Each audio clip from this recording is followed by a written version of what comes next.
Hello, welcome to another episode of Namtaro Talks. Today's episode is a bit of a more lighter, funner subject.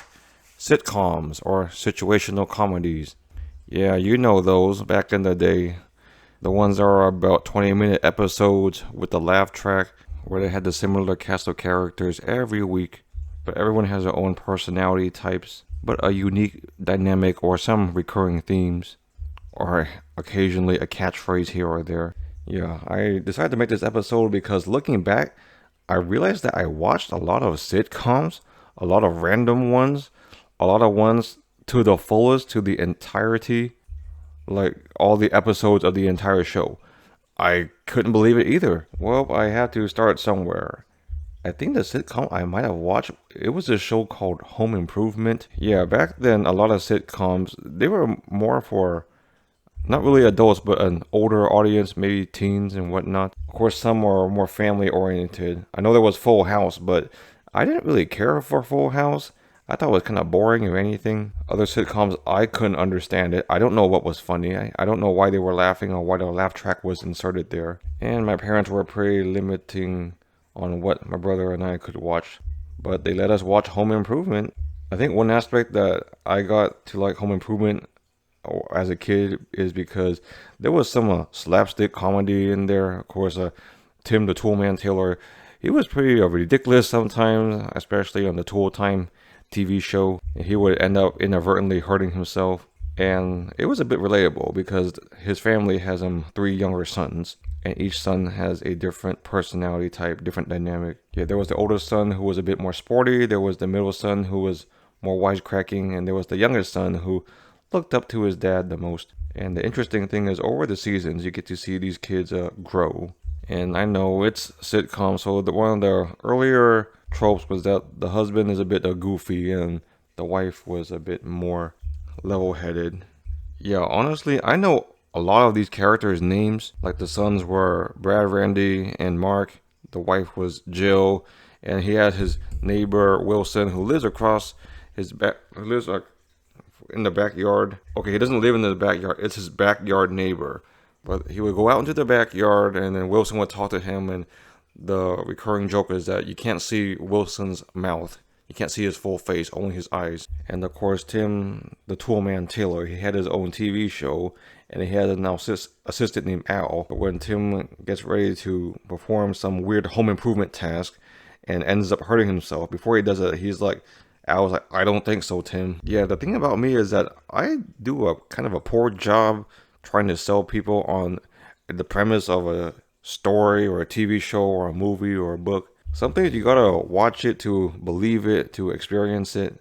I liked Home Improvement because it was relatively understandable and it wasn't too G-rated, but it wasn't too vulgar or crazy. I watched it in elementary school.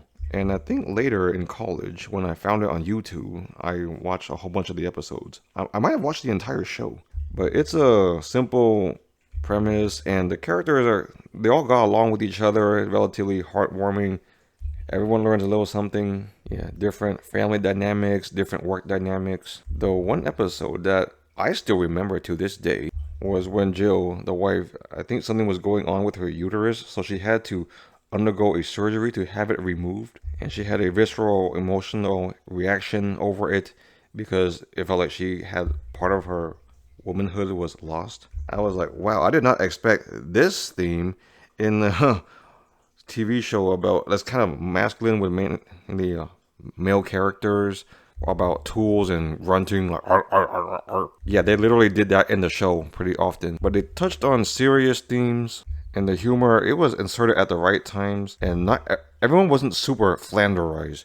Yeah, so flanderized is when a character has a certain archetype, and eventually that's all the character is known for. Like SpongeBob is not a sitcom, but the first few episodes of SpongeBob was much more different than current SpongeBob, where Squidward is more grouchy, Mr. Krabs is more greedy and cheap, SpongeBob and Patrick are more stupid. Yeah, so a lot of TV shows, especially sitcoms, tend to fall into that trap. Maybe Home Improvement did, I didn't remember, but I didn't think so. I thought all the characters were done very well. Yep, there is a lot of sitcoms on this list. I don't know if I'll get to go through them all. I don't intend to make them a two-part episode. But one sitcom that I remember watching often growing up was Everybody Loves Raymond. Believe it or not, even to this day, I still rewatch clips from that show. So, of course, there's Ray Barone. He's like the typical father, a bit doofy, and his wife, Deborah, tries to keep it all together, but his mom, Marie, and dad, Frank, live across the street, and they come over to his house and bother him, and his brother Robert lives with his parents, and his brother Robert is also mopey and depressed and jealous of Raymond. But I remember as a kid, I just cracked up so much from these episodes, the show. I think it's because of the dialogue or the jokes or the dynamic. Of course, the mother is nice and overbearing. The dad can be obnoxious sometimes. The wife is frustrated at the whole situation. And Ray is not perfect either. He could come across as lazy and deadbeat sometimes. But they weren't flanderized. They weren't defined by those specific personality traits. At the end of the day, they were a family unit. You could tell that the characters genuinely did care about each other, and as absurd as each character could be sometimes, at the end of the day, they were a family, and they worked it out somehow. I remember cracking up so hard from some of the episodes of the show. I remember in middle school, for some reason, the prompt was write 3 things that you like, and one of the things I picked was the show Everybody Loves Raymond. And of course, there's the Fresh Prince of Bel-Air with Will Smith and his nerdy cousin Carlton and young Ashley and the superficial shopaholic Hillary and big Uncle Phil and like the butler Jeffrey and his aunt Vivian, who was played by 2 different actresses. But they all played off each other pretty well. Well, of course, Will makes fun of Uncle Phil for being big and Carlton for being short.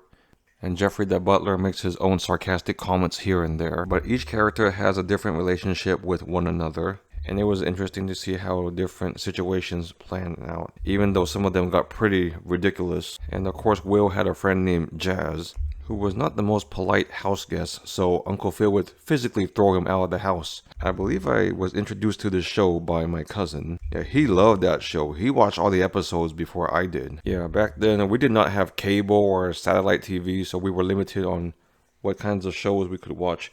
So I did not watch The Fresh Prince when it first premiered.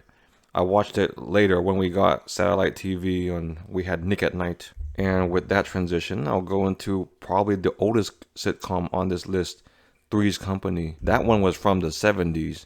And my parents actually watched that back in the day, though they came to America in the 80s. It was still showing on TV at the time. The premise was the guy Jack and the 2 girls, Janet and Chrissy, they all live together, and they have a neighbor named Larry and a landlord named Mr. Furley.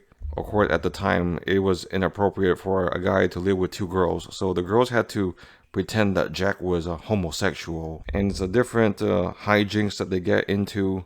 Yes, there was a lot of physical comedy, but one thing that Three's Company did really well was the misunderstandings. So there was many situations where they're having a certain conversation and someone else is overhearing them in another room, but you gotta have kind of a wild imagination to think of all the innuendos that they could be implying. Of course, by that age, I was in middle school, so I kind of understood the humor, and I cracked up at that too. Unfortunately, the thing about sitcoms is that some jokes are funny the first time, but you watch the episode again and you don't laugh as much or as hard as you did. But some scenes, they stick with you for a while. And it was cool watching that show because it was an actual show that my parents, well, my mom did, I don't think my dad did, watch back in the day.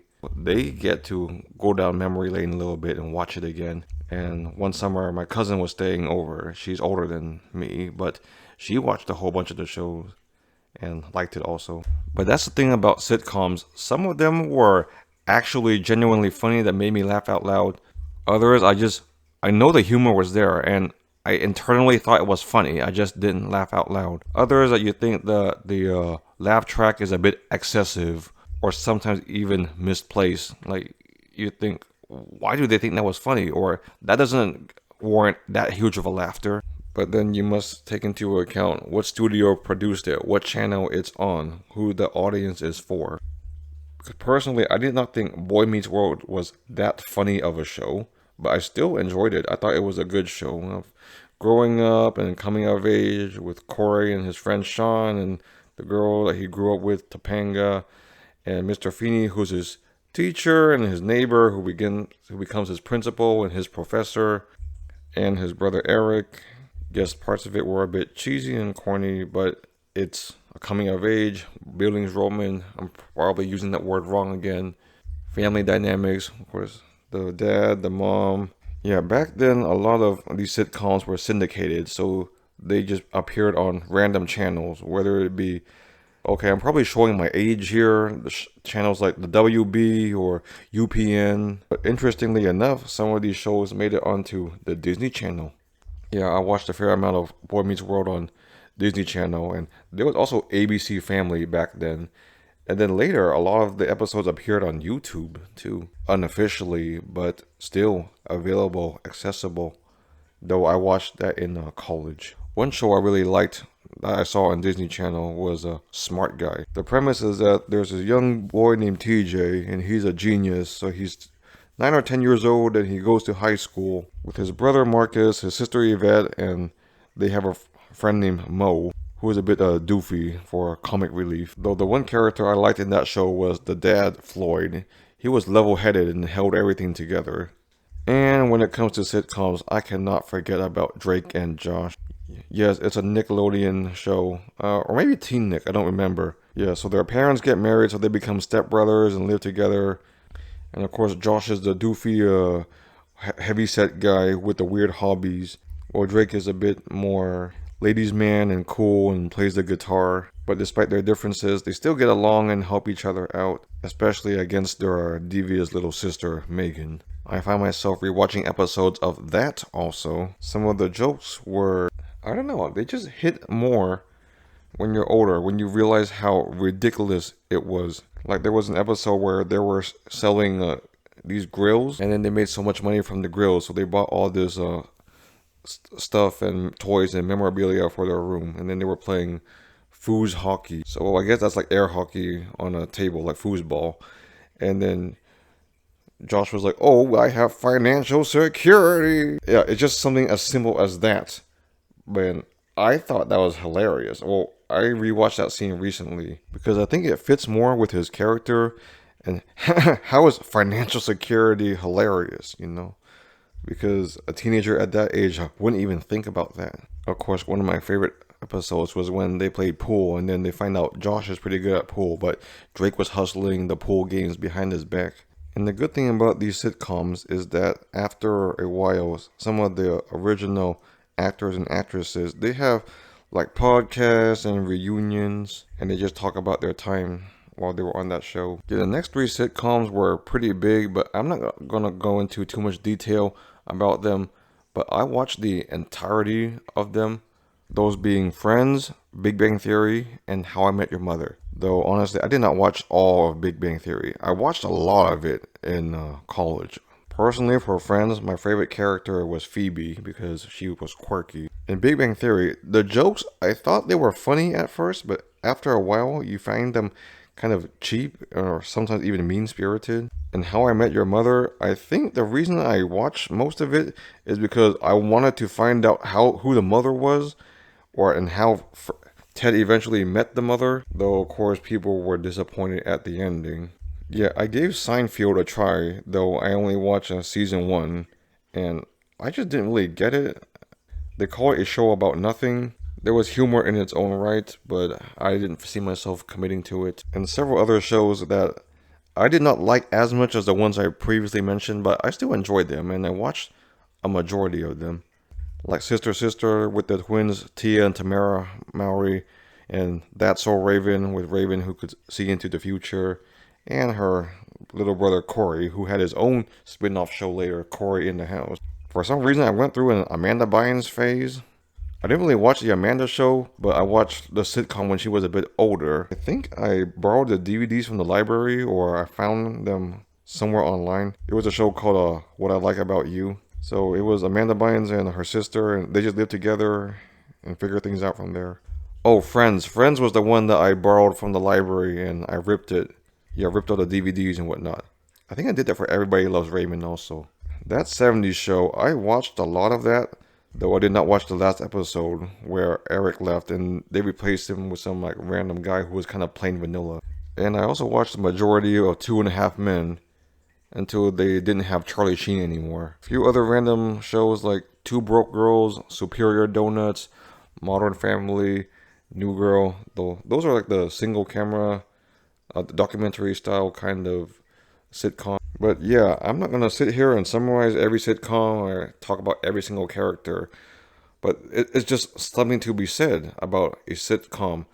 They're comforting, you know. Every week you see the same characters and you know their personality types, and it's in the name, situational comedy. Like what kind of situation they get in, what kind of conflict they have, and how do their personality types play off this conflict and play off each other.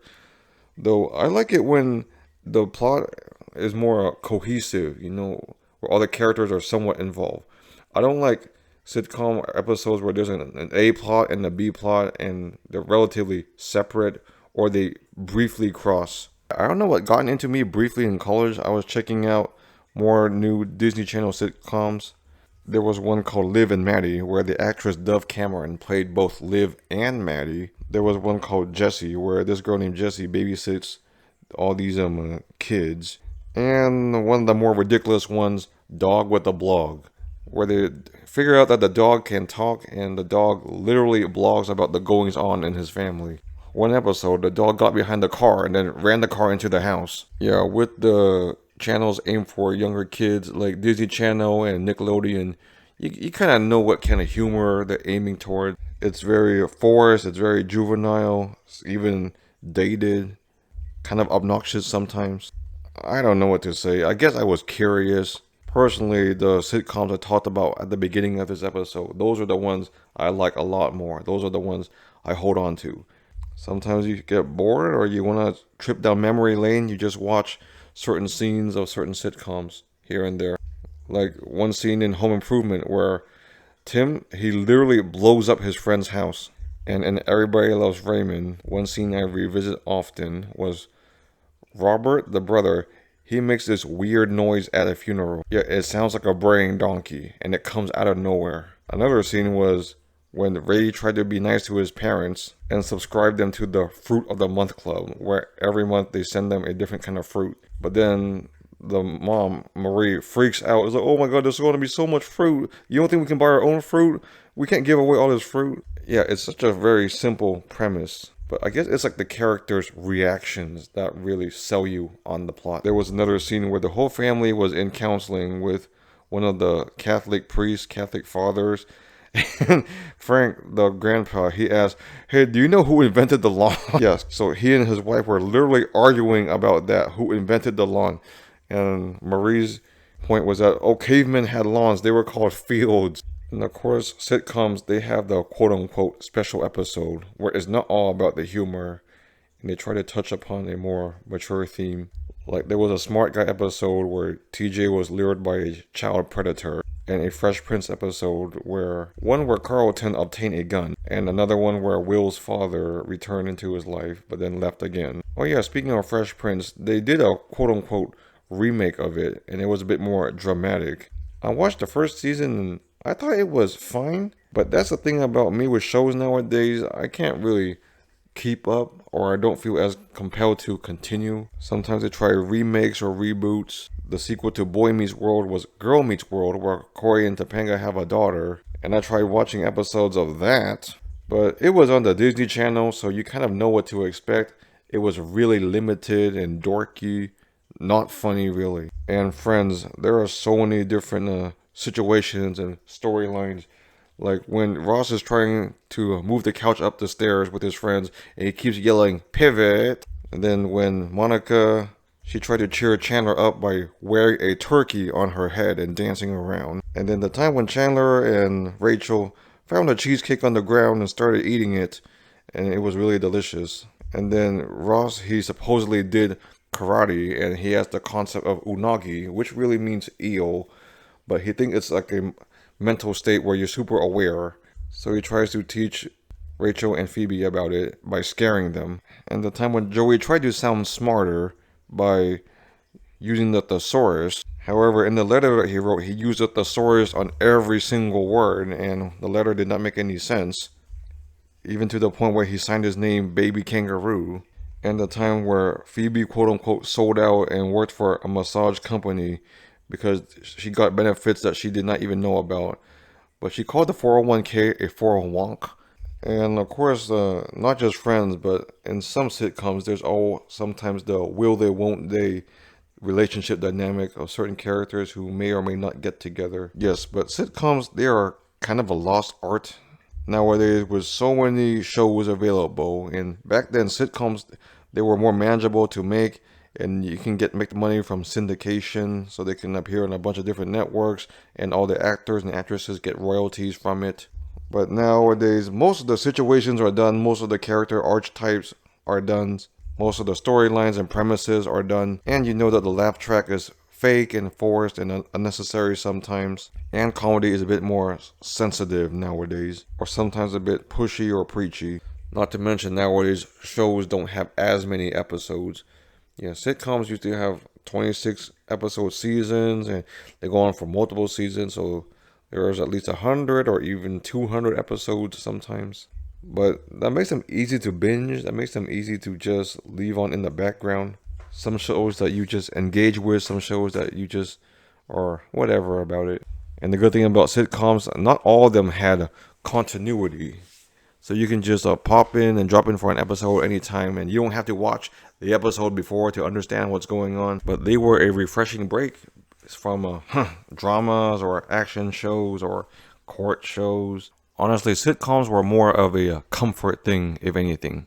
The familiarity, the recurring characters, not just for Friends, but they're like friends that you can just tune in and see what's going on every week. And the testament of a sitcom is rewatchability. And sometimes relatability to an extent. If a sitcom was forced or quote unquote unreasonable, it just wasn't good. Like back then, Home Improvement, there's a family dynamic with parents and siblings and what work is like. Maybe some shows were a bit progressive for their time, like Three's Company, and some shows were a product of their time. Like they can't be made now, or they wouldn't make as much sense now, but you appreciate that show for what they were at that time. One relatively common theme among sitcoms was family, because it's relatable. There's dynamic between the parents and kids and siblings. Also, all the different personality types and how they may clash with one another. And though I say sitcoms can be relatable, you shouldn't take it too hard. Like, oh, how come in Friends, they all have not very good jobs, but they live in nice apartments that are pretty huge with all this furniture. You just take it for what it is. But it's part of the pop culture zeitgeist, if anything. You understand the references that are made sometimes. Like if someone told me, oh, smelly cat, I know where that's from. If they told me, hug me, brother, oh, I definitely know where that's from. If anything, they were a nice distraction or a nice escape from daily life. They were comforting, if anything. Or you watch it out of curiosity. And I know there are many other popular sitcoms out there, but there's only so many sitcoms you can watch and keep track of and care about. I guess that there was one main takeaway from this episode was and those aforementioned shows I mentioned towards the beginning of the episode, I recommend them. Yeah. Three's Company, Everybody Loves Raymond, Home Improvement, Smart Guy. I guess if you like Boy Meets World, it's worth checking out. I would recommend Friends. How I Met Your Mother, Big Bang Theory, probably not. Well, that concludes my episode about sitcoms. Unfortunately, I don't think I watch as much stuff nowadays, so I won't be able to get into any new sitcoms anytime soon. Whether it's one from the past or whether Hollywood or the TV executives make a new, really good, popular sitcom. But yeah, that's sitcoms for you. Well, once again, thank you for listening to this episode, and I'll see you next time. Bye.